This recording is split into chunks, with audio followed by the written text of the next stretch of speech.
Imagine clicking on your television every single Sunday and seeing the same friendly, charismatic face that has been a staple of Brazilian homes for decades. He's the guy who seems to have a solution for every problem, the one who hands out car keys and house deeds like they're candy. But have you ever stopped to wonder if there's something much bigger, and perhaps a bit more calculated, happening behind that perfectly polished smile? Is Luciano Huck just a talented TV presenter? Or is he secretly one of the masterminds running a massive chunk of Brazil's economy? It is a question that has been buzzing in the high-stakes world of finance for a long time now, and today we are finally peeling back the curtain on the man, the myth, and the millionaire Huck. We all know his golden boy image, whether it was the high-energy days of Caldeirão or his current reign on Domingão. Luciano has built a brand around being the ultimate nice guy. He's the person the public trusts, the one who brings families together. But while the cameras are focused on emotional reunions and life-changing surprises, the real drama is actually unfolding far away from the studio lights, right inside the most exclusive boardrooms in São Paulo and Rio. The Huck method isn't just about entertainment. It's a sophisticated strategy for turning influence into absolute power and massive wealth. He isn't just playing the game, he is completely rewriting the rules of how a celebrity can leverage their fame. Let's talk numbers for a second, because we know that's what really gets people talking. How much is he actually worth? While official figures are kept under tight wraps, the hints dropped by market analysts are staggering. We are talking about an estimated net worth that reaches into the hundreds of millions, and some whispers even suggest he might be closer to the billionaire mark than anyone realizes. That is a lot of zeros, folks. In a country where the economy can be a roller coaster, Luciano has managed to build a financial fortress that seems almost untouchable. It's not just about the salary from Globo, which is already astronomical. It's about the assets, the equity, and the long-term vision. Why are people so obsessed with how he makes his money though? Is it just incredible luck, a case of being in the right place at the right time, or is he a genuine business genius with a shark-like instinct for profit? Before we dive deeper into his secret world of investments and high-stakes deals, I have a quick question for you. Before we continue, subscribe to the channel and tell us in the comments where you are watching from. Are you in the heart of Brazil, or are you one of our many viewers watching from abroad? We love seeing how far this community reaches. Your support helps us dig even deeper into these stories of power and money. Now, back to the mystery.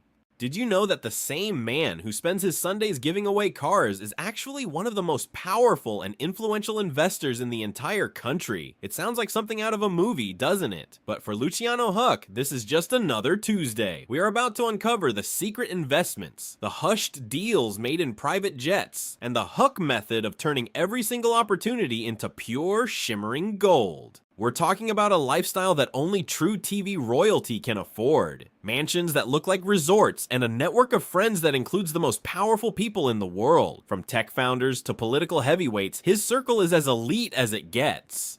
But here's where things get really interesting. You might think he's just a celebrity with a few side hustles, but the truth is much more complex. He doesn't just endorse brands, he owns them. Have you ever eaten at a famous fast food chain or worked out at a massive fitness franchise and realized that Luciano might be the one profiting from your membership? The answer might blow your mind. We are going to look at how he manages to stay likable while being part of the top 1% of the 1%. Is he an inspiration for every hustler out there? Or is he just a product of extreme privilege? Stay tuned, because the deeper we go, the juicier it gets. This isn't just a story about a TV host, it's a manual on how to build an empire in the modern age, and the suspense is only starting to build. Wait until you hear about the specific brands he's quietly collected in his portfolio. The Huck touch is real, and it's turning the Brazilian market upside down. The story is only just beginning, and you won't want to miss a single detail. To understand how Luciano became this business titan, we have to travel back to the 1990s. He wasn't born holding a golden microphone on a massive stage. No, he was a young guy with a vision, starting out in the fast-paced world of radio and print journalism. Do you remember the O Positivo column? That was his first big playground. Back then, he was already building a personal brand before most people even knew his name.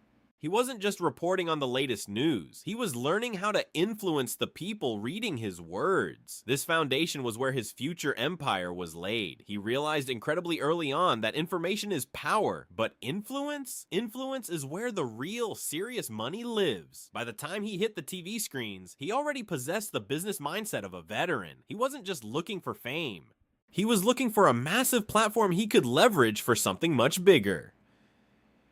It's that sharp instinct separates the stars who fade from the moguls who stay relevant forever. The shift from the band network to Globo was more than a career move. It was a strategic takeover of the national conversation. When he finally launched Calderón de Huck, he wasn't just hosting a variety show, he was creating a nationwide laboratory for brand Huck.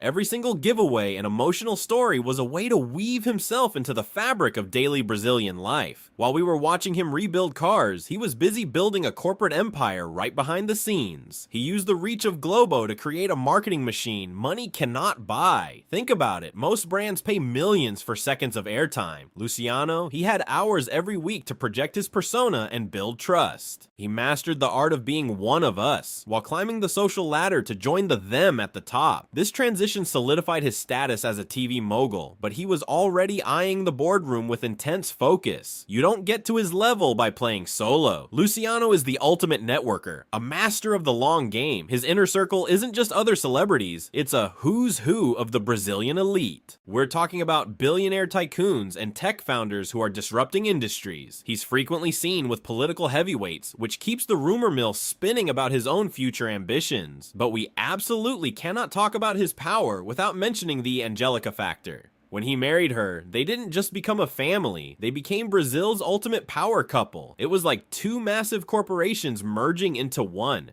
Their combined influence across different demographics is absolutely staggering. Together they represent a high level of brand royalty that opens doors even a Globo contract couldn't reach. It's a powerful partnership that turned a successful presenter into a cultural and economic force that is truly undeniable. This leads to what he really represents today. He is a brand curator. He's not just a face in commercials. He's someone who carefully selects, refines, and amplifies businesses. His entrepreneurial journey isn't some side hustle, it is the main engine driving his life. He doesn't just want to be the face of a product, he wants a seat at the table where the big decisions are made. This matters because it changes the dynamic of what it means to be a celebrity in Brazil. He proved that you can use your public image as collateral for massive business ventures. It's about more than wealth, it's about having a say in the future. He's curated an incredible image of being a problem solver and a dreamer. But how did he go from being a simple curator to owning a literal empire of startups and massive national franchises? It all started with a very specific, calculated investment fund that changed everything. The Huck method was about to go into overdrive, and the business world wasn't ready for what came next. If you really want to peer behind the curtain of the Huck empire, we have to look at the headquarters of Joá Investments. This isn't some dusty office tucked away in a corner. It's a high-energy hub in the heart of the business world, where some of Brazil's most strategic financial moves are born. This investment vehicle is the real secret sauce behind his massive wealth. While most people see a friendly TV host, the business world sees a savvy venture capitalist who knows exactly when to strike. Through Joá, Luciano has managed to transition from a highly paid entertainer to a literal titan of industry. It's where the Huck method comes to life, turning simple ideas into multi-million real assets that dominate the market. Let's dive into the portfolio reveal, because this is where the real tea is. You've probably seen those Madero signs across the country, right? For a long time, Luciano was the face and the strategic force behind those burgers. And what about SmartFit? He saw the fitness boom coming from a mile away and made sure he had a seat at the table as it became a massive regional powerhouse. Then there's Reserva, the trendy clothing brand. When he got involved, it wasn't just about fashion, it was about building a brand that resonated with a very specific high-end lifestyle. Every time he stepped onto the Domingo stage wearing a Reserva shirt, he was essentially running a masterclass in brand integration. Is it a genius loophole or just smart business? Either way, any company that gets the Huck touch suddenly finds itself with millions of eyes on it without spending a dime on traditional ads. Talk about a massive competitive advantage. But it's not just burgers and gym memberships. Luciano was one of the early believers in the Brazilian tech scene. He's placed high-stakes bets on startups that have now ballooned into massive valuations. People often whisper, is he just getting lucky?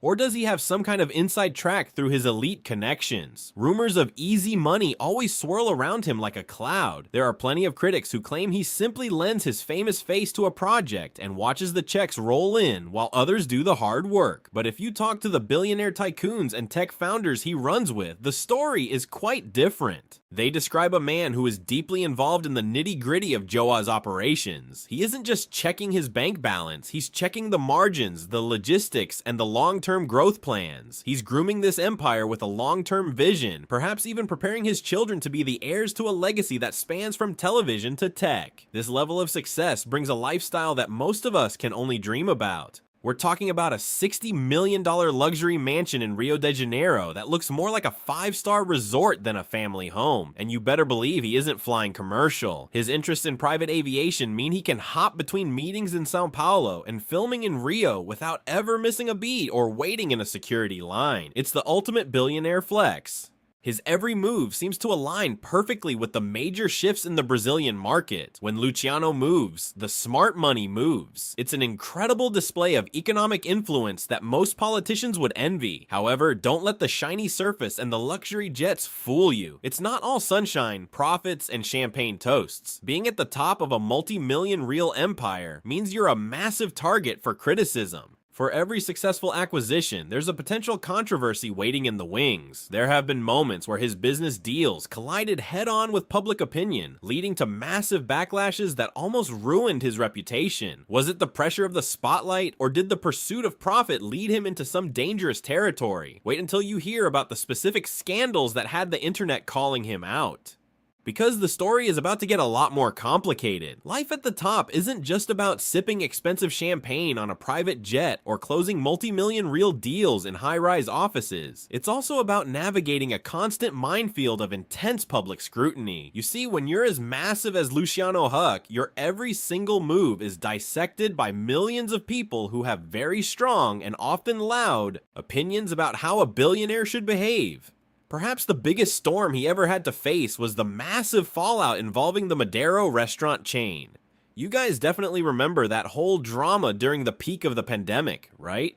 His business partner, Junior Dursky, made some pretty controversial comments about the lockdowns that sent the Brazilian internet into a total unfiltered tailspin. Suddenly, Luciano, the guy everyone knows for helping struggling families on Sunday afternoon, was linked to a narrative that seemed to prioritize corporate profits over public health. It was an absolute PR nightmare. He had to act fast, distancing himself from the remarks and eventually selling his stake in the company. But the stain on his reputation lingered for a long while. People started asking the hard questions. Who is the real Luciano Huck? Is he the guy giving away houses on TV? Or is he just another ruthless businessman looking at the bottom line? This leads us straight into the wild and often unforgiving world of Brazilian social media. If you spend just 5 minutes scrolling through Twitter or X, you'll see that the public perception of him is totally divided. On one hand, you have a huge segment of people who find him incredibly inspiring, a true example of the Brazilian dream who worked his way up. But on the other hand, oh boy, the skeptics are loud and they don't hold back. There's this recurring hero versus villain narrative that follows him everywhere he goes. Some critics argue that his philanthropy is nothing more than a marketing shield, or a clever way to soften his image so people don't look too closely at his aggressive business tactics or his ties to the elite. Have you seen the memes? They are literally everywhere. People joke about how he renovates someone's old car on a Sunday show while his bank account grows by millions of reais the very next morning. It's a classic case of the 1% trying to stay relatable to the 99%. And let's be honest, not everyone is buying what he's selling. And then there are those persistent, juicy rumors that just won't seem to die down no matter how many times they are addressed. You've probably heard the one about the public money used for his luxury private jet, right? The famous BNDES loan controversy is a staple of Brazilian internet gossip. This is one of those topics where it's crucial to separate internet fiction from the actual facts. While the loan was part of a legitimate government program designed to support the national aerospace industry, specifically to help people buy Embraer planes, the optics were just terrible for a guy with his profile. In the eyes of a struggling public, seeing a mega wealthy celebrity use subsidized government rates for a luxury jet felt like a slap in the face, even if it was a perfectly legal business move. Was it ethical for someone of his status? That's the burning question that keeps the Luciano skeptics fueled up and ready to type. But let's be real for a second. Every time Luciano makes a big business move or starts a new social project, the same question pops up like clockwork. Is this for a presidential campaign? The political shadow is always there, looming over his every move like a permanent cloud. Whether he's investing in education tech, talking about social reform, or visiting a remote village in the interior of the country, people are constantly searching for hidden political motives. Is he building a business brand, or is he building a national platform for a 2026 run? It's a high-stakes game of chess that he plays better than almost anyone else in the public eye. He manages to stay remarkably likable, maintaining that boy-next-door charm, even while he's making heavy power moves in the boardroom. He's mastered the art of the pivot, shifting the conversation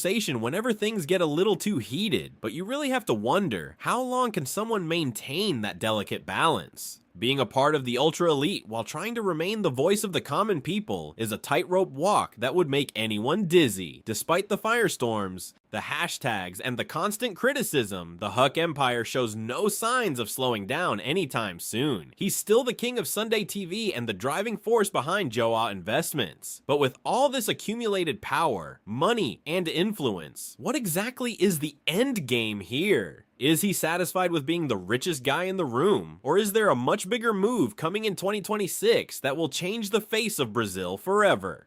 The answer might be closer than you think, and the clues are hidden right in his latest business ventures. So let's talk about the giant elephant in the room that every Brazilian political analyst and late-night guest has been obsessing over: the presidential question. Will he finally drop that iconic microphone for a green and yellow sash? It's the ultimate will he won't he drama of the decade. Every time Luciano takes a stance on a social issue, theories explode about a 2026 run. But here's the real kicker: how would his massive Joa Investments empire function if he actually moves into the Planalto Palace? You can't exactly be the president while managing a portfolio of gym chains and fashion brands. That's a conflict of interest headache. Rumors suggest he'd have to place his fortune into a blind trust. And for a guy as hands-on as Luciano, that's a terrifying thought. Could he really step back? It's a high-stakes gamble that could either cement his legacy or dismantle his business kingdom entirely. Speaking of pulling strings, we have to look at the next generation, the successors. His children are no longer just kids and family photos. They are being carefully groomed to one day take the wheel of the Joa empire. Imagine the pressure. Knowing you're next in line for $1 billion real legacy is enough to make anyone nervous. Will they have that same Huck touch that their father used to turn everything into gold? Or will they take the business in a completely different direction? It's a classic succession drama unfolding in real time. With Angelica by his side, they aren't just a power couple. They are the family dynasty architects designed to dominate the Brazilian landscape for decades to come. The transition of power will be one of the most closely watched events in the business world, marking a massive shift in how these celebrity empires operate. Luciano isn't content with just maintaining the status quo. He's constantly scanning the horizon for the next big thing, and lately, that horizon looks very, very green. There's a massive amount of chatter in elite financial circles about him pivoting hard toward green energy and ESG. Is he trying to become the Elon Musk of Brazil, minus the space rockets and social media chaos, of course? He's betting big on the idea that future wealth won't come from old school consumption, but from radical sustainability. It's a genius move, really. It cleans up his public image while opening doors to international investment funds obsessed with green portfolios. By positioning himself as a leader in conscious capitalism, he's making himself indispensable to the global market. It's a brand new play in his very long game that keeps the critics guessing and the investors' checks flowing. Now, let's get into the juicy market rumors. Whispers are getting louder that Joa Investments might be looking at a potential IPO. Can you imagine the frenzy if you could buy Huck stock on the B3? Or perhaps he's planning a series of massive exits, selling his stakes in brands like Reserva or SmartFit to pile up cash for an even bigger acquisition. Some industry insiders speculate his next target isn't retail, but something more fundamental: health tech or education. Why own a burger joint when you can own the digital infrastructure that manages 1 million students' futures? That's the kind of high-level visionary thinking that keeps him 3 steps ahead. He isn't just following the market, he is the market, and everyone else is just trying to keep up. But what does all of this mean for your Sunday evenings? The future of Domingo is the biggest question mark. If Luciano decides to become a full-time venture capitalist or a politician, the era of the celebrity entrepreneur on TV might come to a sudden halt. He's the blueprint for that model, and without him, there's a massive void. Could the show survive without his specific charisma, or is he already planning to walk away from the cameras for good? It's a move that would send shockwaves through the entire media industry.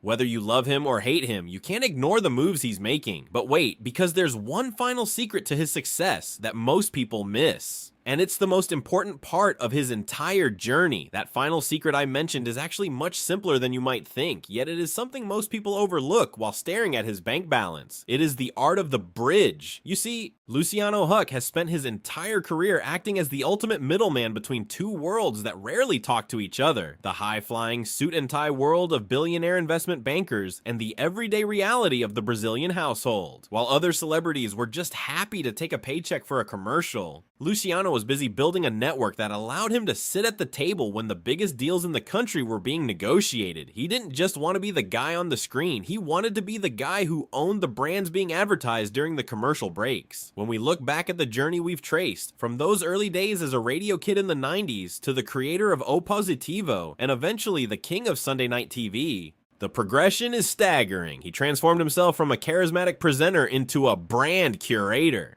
Think about it, he used the massive reach of TV Globo to turn his face into a seal of approval. If Luciano says a brand is good, millions of people believe him. That is a level of influence that most venture capitalists would kill for. It's what we call the Huck touch, where his media presence acts as a massive free marketing engine for his own investments. Whether it's wearing a Reserva shirt on stage or talking about health while owning a stake in SmartFit, he has mastered the art of the soft sell. So what is the ultimate Huck lesson we can all take away from this? It's that networking isn't just about collecting business cards. It's about providing value to people who are already at the top.